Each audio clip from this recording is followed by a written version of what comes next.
Direktorat Kriminal Umum tidak melakukan penahanan, ini merupakan alasan subjektif. Ada 3 hal di situ pertimbangannya, yaitu tersangka diyakini tidak akan melarikan diri, tidak akan menghilangkan barang bukti, dan tidak akan mengulangi perbuatannya.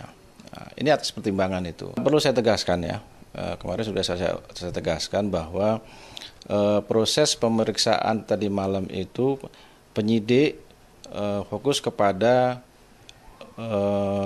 penyidikan dugaan tindak pidana terkait pelanggaran pidana pasal 16 Undang-Undang Nomor 40 tahun 2008, penghapusan diskriminasi berdasarkan ras dan etnis.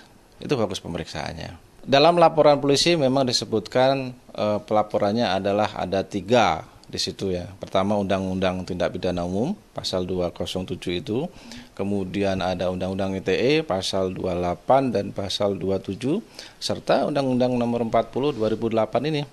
Nah, tadi malam fokus pemeriksaan adalah di Undang-Undang Nomor 40 2008 ini. Namun demikian, ini kan fokus kepada HPS. Namun demikian nanti pemeriksaan penyidikan selanjutnya berkembang juga terkait dengan Undang-Undang ITE, yaitu siapa yang mengupload kejadian itu. Ya, itu akan berkembang di situ. Tapi kalau tadi malam fokus kepada Undang-Undang 40. Itu dia pernyataan polisi menjawab tadi sebagian dari apa yang sudah disampaikan kepada publik tentang mau diapain nih setelah diperiksa seorang Habib Bahar bin Smith. Kami juga ajak Anda melihat Bung Farhad apakah sudah ada di layar di epicentrum. Kita lihat. Baik, kalau bisa dimunculkan layarnya bahwa memang sudah ada Bung Farhad di layar akan jauh lebih baik. Bahwa Bung Noel tidak sendirian. Baik, Bung Farhad sudah terlihat di layar. Sebentar lagi, mungkin lagi standby. Ada 1 menit buat Anda menambahkan. Ya, sangat serius ini.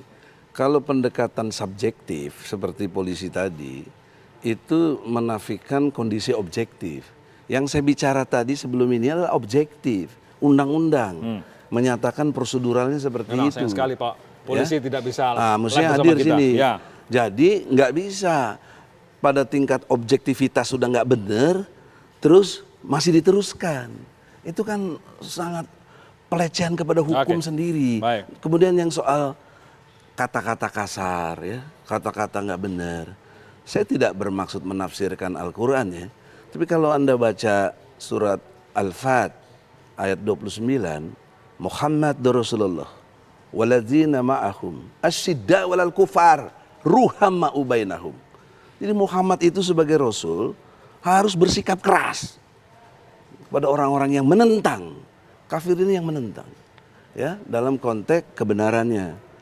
Dan keras itu apakah kemudian juga bisa dalam berkasih sayang sama muslim. Jadi batasan keras di sini kaitannya dengan situasi akhlak. Akhlak itu beda dengan etika dalam dimensi ajaran Islam. Akhlak itu sumber nilainya Quran dan hadis. Seringkali bertentangan dengan etika. Seperti dunia barat, manggil bapakmu you dan lain sebagainya. Biasa, tapi di Islam bilang aja nggak boleh. Itu akhlak. Sayang sekali tidak ada yang bisa mengkonter dari sisi lain. Nggak ada urusannya dengan kelakuan nggak bagus dari Habib. Habib ini ulama, sangat mengerti ayat-ayat Quran gitu. Soal legal standing, mengapa Anda menggunakan itu, Bung Noel? Karena tidak punya katanya. Ya itu kan menurut Bang Egy ya. Tapi faktanya hari ini toh polisi menerima laporan kita. Itu aja. Tanya aja persoalan legal standing itu ya ke polisi. Karena kita bukan buat pengacara. Ini ilmu hukum. Sebentar. Saya harus jelasin bantah. Artinya bahwa polisi sudah menerima. Artinya itu urusan di polisi menjawab itu kan?